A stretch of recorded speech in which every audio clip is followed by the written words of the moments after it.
ગઈકાલે સાંજે અમદાવાદના સરખેજ વિસ્તારમાં આવેલા સક્રી તળાવમાં એક મોટી દુર્ઘટના સામે આવી છે, જેમાં 3 જેટલા યુવાનો એમસીને જે બંધ બોટ હતી તે લઈને તળાવમાં જાય છે અને અચાનક બોટ ઊંધી વળતા એકાએક તળાવના ઊંડાઈમાં ગરકાવ થઈ જાય છે અને 3 યુવકોના કરુણ મૃત્યુ નિપજ્યા છે.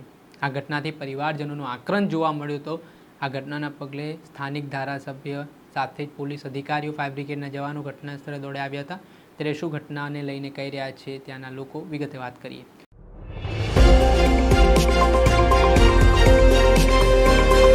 નમસ્કાર દર્શક મિત્રો, સ્કાયનેટ મીડિયામાં આપનું સ્વાગત છે. હું છું ફૈઝાન. ગઈકાલે અમદાવાદના સરખેજ વિસ્તારમાં આવેલા સક્રી તળાવમાં 6:30 વાગ્યાની આસપાસ 3 મિત્રો છે તે ત્યાં તળાવમાં જાય છે. ત્યારે હાલ આ તળાવ અમદાવાદ મ્યુનિસિપલ કોર્પોરેશન દ્વારા બ્યુટિફિકેશન માટે મૂકવામાં આવ્યું છે અને ત્યાં એક બંધ બોટ પડેલી હોય છે. આ બંધ બોટમાં 3 યુવકો છે તે બોટ ચલાવવાનો પ્રયાસ કરે છે અને એકાએક તેઓ બોટ ચલાવતા તળાવની વચ્ચે પહોંચી જાય છે અને અચાનક બેલેન્સ બગડતા બોટ પલટી ખાઈ જાય છે. અને આ ઘટનામાં 3 જે યુવકો છે તેઓ ડૂબવા લાગે છે, બૂમાબૂમ કરવા લાગે છે. જોકે તેમને સમયસર મદદ ના મળતા ઊંડા પાણીમાં તેઓ ગરકાવ થઈને મોતને ભેટે છે. આ ઘટનાની જાણકારી મળતાની સાથે જ સ્થાનિક ફાયર બ્રિગેડના જવાનો, એમ્બ્યુલન્સની સાથે પોલીસ ઉચ્ચ અધિકારીઓ પણ ઘટના સ્થળે દોડી આવે છે અને આ ઘટનામાં 3 યુવકોના મૃત્યુ નિપજ્યા હોવાના સમાચાર સામે આવી રહ્યા છે. ત્યારે આ મામલે શું કહી રહ્યા છે સ્થાનિક ધારાસભ્ય અમિત ઠાકર, તે સાંભળી લો. હજી આ કોર્પોરેશનને આ ગાર્ડનને તળાવ સોંપાય, એટલે હજી કોર્પોરેશનમાં તળાવનું નિર્માણનું કામ ચાલુ છે. તળાવમાં વરસાદના પાણી ભરાયેલા છે અને જે પાણી ભરાયા છે ત્યાં જે કંઈ પાણીમાં ગંદવાડ હોય એને સાફ કરવા કોર્પોરેશનની બોટ હોય એવું પ્રાઇમા ફેસી જે અધિકારીઓ પાસેથી મેં જાણ્યું એ મુજબ એ બોટ અહીંયા હોય છે. એ બોટનો ઉપયોગ કરીને એ 3 યુવાનો એ વચ્ચે તળાવની વચ્ચે ગયા અને ત્યાં પાણી ભરાવાના કારણે એ બોટ ડૂબી ગઈ. આ પ્રકારનું એ 3 યુવાનો સાથે થયું છે. એટલે 17-18 ને એક થોડો મોટો ઉંમરનો છે. એટલે આ 2 લોકોની બોડી મળી છે અને એકનું હજી શોધખોળ ચાલુ છે. નામ કેવું જાણવા મળ્યું છે ખરું અથવા કોઈ અન્ય કોઈ વિગતો? એટલે એક જે નામ જાણવા મળ્યા છે એમાં એક પપ્પુ કરીને છોકરાનું હજી બાકી છે, એક જીત અને જીતનું બોડી બાકી છે. પપ્પુ અને કિશોરભાઈનો એક દીકરો છે. આ બંને લોકોનું બોડી મળી ગઈ. ખાલી રમવા માટે અંદર બોટમાં ગયા છે કે વિસર્જન માટે ગયા છે?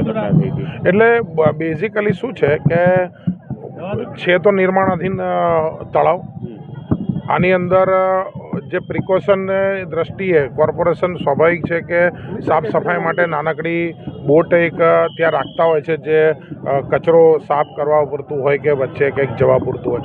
તો એ બોટનો ઉપયોગ એ યુવાનોએ કયા કારણસર કર્યો એ જાણવાનું બાકી.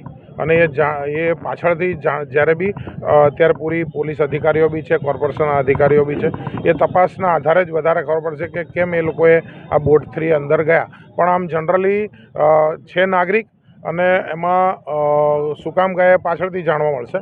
પરંતુ વિષય એટલો જ છે કે બોટ કોર્પોરેશનની હતી જેમાં એમણે આવશ્યકતા જવાની હતી નહીં અને એ બોટનો જે ઉપયોગ એમણે કર્યો છે તો એ શા કારણે કર્યો એ તપાસના અંતે ખબર પડશે.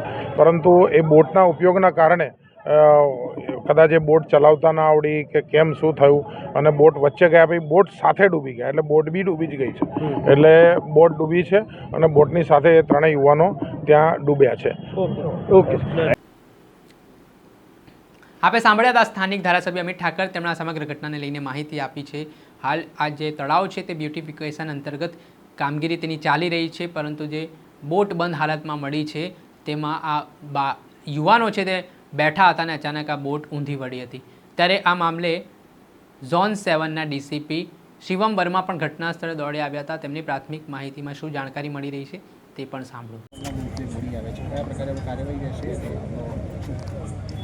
અત્યારે 3 બોડી મળી ગઈ છે અને પોલીસ સ્ટેશનમાં એડી દાખલા કરવાનો પ્રોસેસ અત્યારે ચાલુ છે અને એમાં તપાસ થશે અને કેવી રીતે અહીંયા એ આવ્યા હતા અને પોલીસ સિક્યોરિટીની જિમ્મેદારી હતી એ બધું એંગલમાં પોલીસ તપાસ કરશે અને એમાં જે પણ અગર કોઈ એને માહિતી મળશે તો એના પર કાર્યવાહી થશે. આપણે સાંભળ્યા હતા ઝોન 7ના ડીસીપી શિવમ વર્મા. તેમનું પણ મોટું નિવેદન સામે આવ્યું છે. હાલ આ મામલા સંદર્ભમાં પોલીસે અકસ્માત મોત અંગેનો ગુનો દાખલ કર્યો છે અને આ ઘટનામાં જે 3 યુવકોના મૃત્યુ નિપજ્યા છે તેમના પરિવારનું હૈયાફાટ રુદન પણ સામે આવ્યું હતું. થોડાક સમય માટે પરિવારના આક્રંદના પગલે આખા વિસ્તારમાં શોકની લાગણી જન્મી હતી ને 2 કલાક સુધી આ રેસ્ક્યુ ઓપરેશન ગઈકાલે ચાલ્યું, જેમાં 2 મૃતદેહ મળવામાં 2 મૃતદેહ શોધવામાં ફાયર બ્રિગેડને સફળતા હાથ લાગી હતી, જ્યારે 1 મૃતદેહને શોધવાની પ્રક્રિયા ચાલી રહી હતી. તમારું નામ? મારું નામ છે બલવંત પરમાર. ઘટના ક્યારે બની? ઘટના અત્યારે બની કમસે કમ દોઢ કલાક જેવો બની ચૂક્યો છે. કેટલા લોકો ડૂબ્યા હતા? એની અંદર હાલની અંદર 3 છોકરા ડૂબી ગયા છે. શું નામ હતા છોકરાનું? એકનું નામ છે આપણે વિશાલ, બીજાનું નામ છે પપ્પુ. એ બેને આપણે બચાવી લીધા છે, નીકળી ગયા છે ભાઈ બહાર. એ બંનેને 108માં બેસાડીને હોસ્પિટલ લઈ ગયા છે. તમને કેવી રીતે ખબર પડી છે આ ઘટનાની? હું અહીંથી નીકળ્યો હતો, ત્યાંથી મને અહીંથી બૂમ મારી કે ક્યાંની અંદર 3 છોકરા પડી ગયા છે. તો મને પૂછવામાં આવ્યું કે કોઈને જેને તરતા આવડતું હોય તો ત્યાંની અંદર પડે. તો જે જગ્યાએ બુરબુડિયા બોલતા હતા એ જગ્યાએ હું અંદર પડ્યો. પછી મને પણ એવો અહેસાસ લાગ્યો કે આ તો બહુ વધારે પડતું બહુ ઊંડું છે અને મને પણ એવો અહેસાસ થયો કે આની અંદર 3 છોકરા પડ્યા હોય એવું મને લાગ્યું હતું અંદર. તો હું તરત બહુ વધારે પડતું ઊંડું લાગ્યું તો હું બહાર નીકળી ગયો હતો. એટલે પછી હું ના બચાવી શક્યો. ફાયર બ્રિગેડે કેટલા લોકોને બહાર કાઢ્યા? આ ફાયર બ્રિગેડવાળાને અત્યાર સુધીની અંદર 2 છોકરા કાઢ્યા છે, બંનેને હોસ્પિટલમાં લઈ ગયા છે. સામે પણ સવાલ ઉઠ્યા છે. શું આજે તળાવ બ્યુટિફિકેશન ચાલી રહ્યું છે, ત્યાં કોઈ સિક્યુરિટી કે કોઈ પણ પ્રકારનો બંદોબસ્ત નહોતો?